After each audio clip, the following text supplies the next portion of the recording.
Sara Duterte. Tinanggalan lamang ng confidential fund ng Kamara de Representante si VP at Education Secretary Sara Duterte. Ano po ang pruweba na marami pa palang mga tanggapan ng gobyerno ang may confidential fund at hindi tinanggalan? O tignan po natin ha, ito pong slide na ito, magpapakita sa inyo kung ano-ano pala yung mga ibang ahensya na mayroong confidential, intelligence, and extraordinary expenses.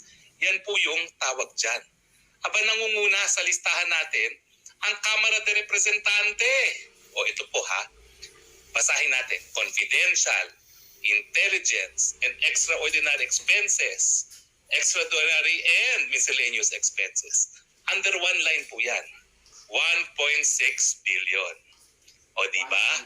Ang mga taga-kamara, wow, ang gagaling nila.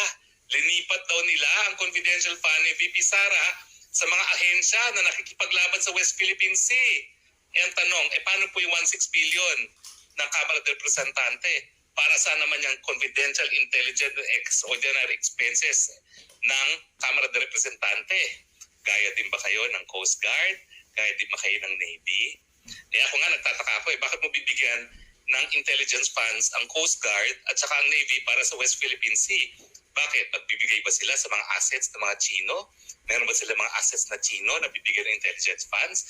Ang kailangan po natin sa karagatan, satellite images lamang. Satellite data nang malaman natin kung sino-sino yung mga barko na nasa exclusive economic zone natin. So ano po? Speaker Romualdez, itong 1.6 billion, ibibigay din natin sa mga West Philippine Sea. Sige po, dahil kinakailangan, although similarly situated, must be treated alike. Ang tawag po dyan, Equal Protection Clause.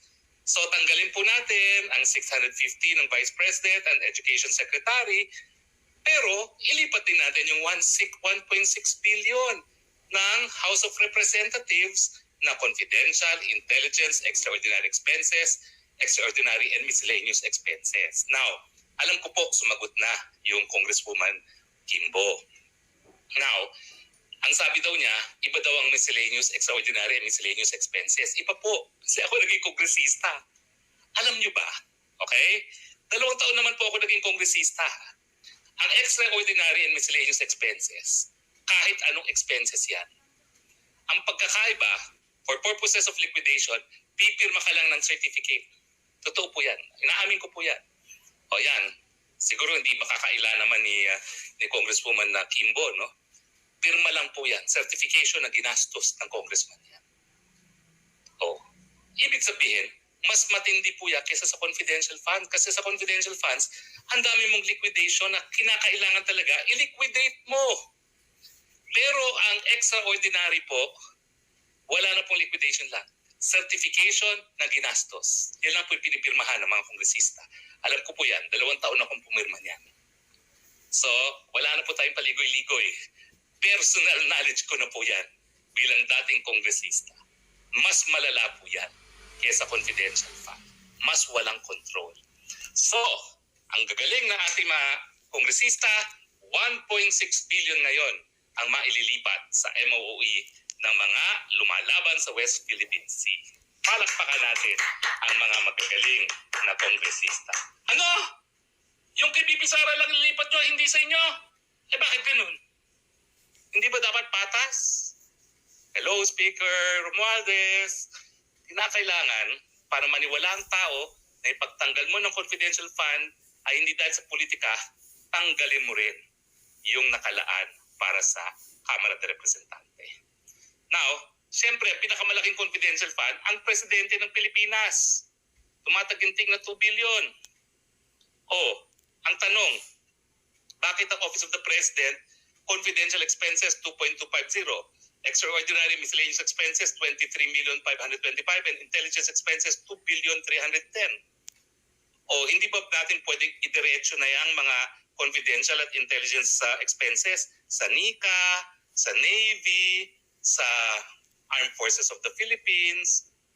Bakit kinakailangan pumunta pa sa Office of the President?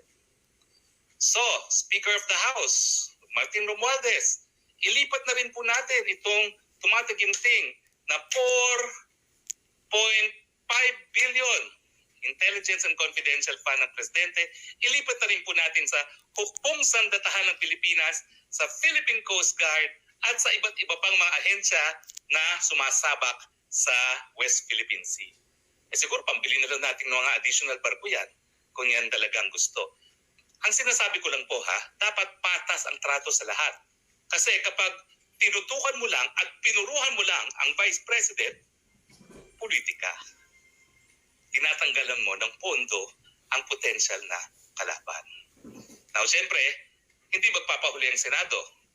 Ang Senado, parang Kamara din yan. Pareho din po ng entry yan. Confidential, intelligence, extraordinary expenses. Ayan, pareho po. Kaya lang, di hamak, mas maliit ang Senado.